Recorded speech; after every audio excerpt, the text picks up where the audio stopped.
Bonjour, bien-aimés de le Seigneur. Après le moment de jeûne de 40 jours, nous disons gloire à Dieu. Waouh! La cellule a fait un jeûne de 40 jours. Waouh! Pour la première fois, le Seigneur a été avec nous. Malgré les difficultés, malgré les tentations, nous avons résisté. Et je bénis le Seigneur parce qu'il a déversé beaucoup de bénédictions dans nos vies. Même si tu as jeûné un jour, 2 jours, 1 heure, c'est important.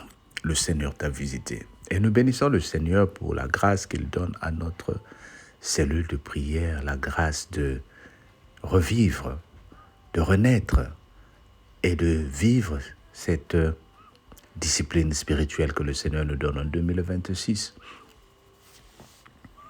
Nous commençons aujourd'hui la semaine sainte. Qu'est-ce que la semaine sainte? Il y en a qui se demandent, mais c'est quoi la semaine sainte? C'est très important. Et pourquoi c'est important? La semaine sainte est le temps liturgique le plus intense de l'année chrétienne, précédant la fête de Pâques. Elle commence avec le dimanche des Rameaux, qui était hier, et s'achève avec la célébration de la résurrection de Christ. Le dimanche de Rameaux, c'est le jour où Jésus rentre triomphant à Jérusalem, assis sur un agneau. Et nous connaissons cela dans la Bible, qu'est-ce que ça a attiré et qu'est-ce que ça a fait. Pour le chrétien, cette semaine, que nous appelons la semaine sainte, est observée parce qu'elle est essentielle pour approfondir notre foi. Elle est essentielle pour se souvenir du sacrifice de Christ et vivre une transformation intérieure. Tout ce que nous faisons, le jeûne que nous avons fait, les moments que nous observons, la semaine sainte, il y a des gens même au cours de cette semaine qui ne touchent pas de viande, qui ne touchent rien de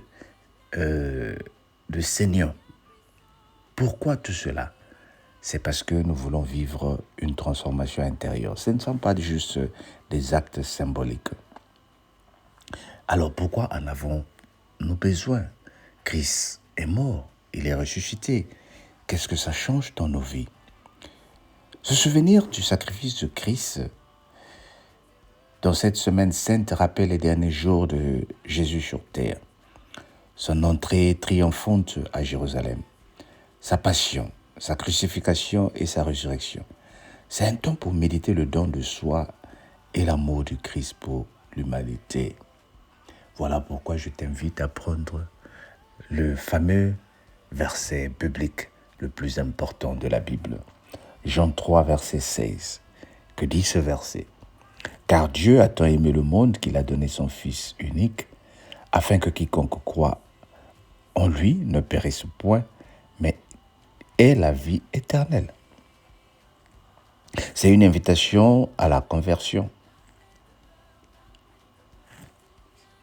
C'est une invitation qui nous rappelle l'importance de cette semaine. Et cette période invite le chrétien à la repentance, à l'humilité et au renouvellement spirituel. Voilà pourquoi Actes chapitre 3, verset 19 nous dit « Repentez-vous et convertissez-vous, afin que vos péchés soient pardonnés. » Cette semaine est une semaine qui te rappelle que tes péchés sont pardonnés.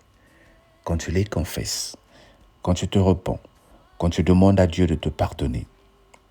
Nous sommes invités à la participation au mystère pascal. Observer la semaine sainte permet aux chrétiens de participer à la prière, à la liturgie, au mystère de la passion et de la résurrection. En introduction, je voulais juste te signifier que tu ne perds pas ton temps en observant cette semaine, mais au contraire, tu es en train de vivre la transformation intérieure. Je parle de la transformation intérieure. Et tu as mesure de renoncer à certaines choses que tu faisais que tu trouves maintenant impossible de faire? Es-tu à mesure de rejeter le mal? Es-tu à mesure de rejeter la jalousie? Es-tu à mesure de rejeter la calomnie? Es-tu à mesure de rejeter parler des gens dans le mauvais sens? Es-tu à mesure de rejeter la haine? Suis-je à mesure de rejeter les divisions? Ne penser qu'à moi, ne penser qu'à ma famille et oublier les autres. Tout ce qui pouvait me guider, ce sont les intérêts physiques, spirituels et financiers. Mais le Seigneur nous rappelle, nous sommes en période sainte, bien-aimés. Hier, dimanche, Jésus est rentré triomphant à Jérusalem. Le problème que Jésus nous... Le geste que Jésus nous démontre ici, c'est un geste triomphant. Jésus ne rentre pas à Jérusalem comme étant un Dieu triomphant qui vient conquérir le pouvoir. Il ne vient pas comme un conquérant. Mais c'est un roi qui vient servir dans son humilité, dans sa simplicité. C'est ça la différence entre Jésus et le monde. C'est ça la différence que Jésus veut que nous soyons. Jésus nous demande de servir. Il nous demande de servir, il nous demande de faire le sacrifice. Voilà pourquoi, au niveau de la cellule, nous faisons certains gestes de don, de foi, que nous demandons aux gens de contribuer pour donner aux pauvres, pour donner à ceux qui sont dans le besoin. Ce n'est pas parce que nous avons plus, mais c'est juste des gestes. Bien-aimé, je t'invite à la repentance. Je t'invite à vivre le miracle de Christ. Dis avec moi, Christ, je suis d'accord et je veux vivre le sacrifice de la foi dans le nom de Jésus. Amen. Père éternel, donne-moi la grâce de vivre une semaine sainte dans l'humilité, m'humiliant devant mes biens pour les partager avec les autres. Que le Seigneur me bénisse au nom de Jésus et qu'il te bénisse aussi. Amen. Bye bye.